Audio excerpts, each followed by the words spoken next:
Porsche मोटारीच्या तपासणीमधून अपघाताचे आता धागेदोरे हाती लागणार असल्याचं कळतंय। या गाडीमधील कॅमेऱ्याच्या चित्रीकरणातून हा अपघात नेमका कसा झाला हे सुद्धा स्पष्ट होणार आहे। तर आरटीओ अधिकाऱ्यांसह पोर्श कंपनीच्या पथकानं या गाडीची सोमवारी तपासणी पूर्ण केली आहे। या गाडीच्या इलेक्ट्रिक डेटासह पुढील आणि मागील बाजूच्या कॅमेऱ्यामध्ये या संदर्भातलं चित्रीकरण जे झालं होतं ते ताब्यात घेण्यात आलेलं आहे। दरम्यान मोटारीला ब्रेक किती वेळा दाबला गेला, अपघातावेळी मोटारीचा हा वेग किती होता, किती वेळा या ठिकाणी क्लिसेलेटर देण्यात आले, या संदर्भातली सगळी माहिती आता समोर येणार आहे। या संदर्भात आपण अधिक माहिती जाणून घेऊयात आमचे प्रतिनिधी अक्षय बडवे यांच्याकडून। अक्षय, काय अधिकचे अपडेट्स या संदर्भात मिळतात?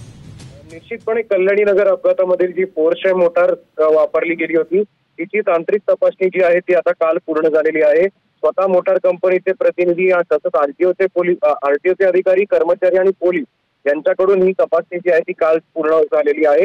ही मोटार जी आहे ती ऑनलाईन सिस्टीम ऑपरेटेड आहे, त्याच्यामुळे तिचा डेटा रिकव्हर करणं असेल किंवा अन्य तांत्रिक गोष्टी असतील याच्या तपासण्या ज्या आहेत त्या पूर्ण झालेल्या आहेत। तसंच या गाडीमध्ये जो कॅमेरा होता त्याचं चित्रीकरण जे आहे ते पोलिसांनी, आरटीओ अधिकाऱ्यांनी जप्त केलेलं आहे। त्याच्यामुळे ही गाडी नेमकी कुठल्या स्पीडवर होती, नेमका अपघात कसा झाला याचा तपास जो आहे तो सध्या पुणे पोलिसांकडे आहे आणि हे अत्यंत महत्त्वाचे धागेदोरे जे आहेत ते आता पोलिसांच्या हाती लागले।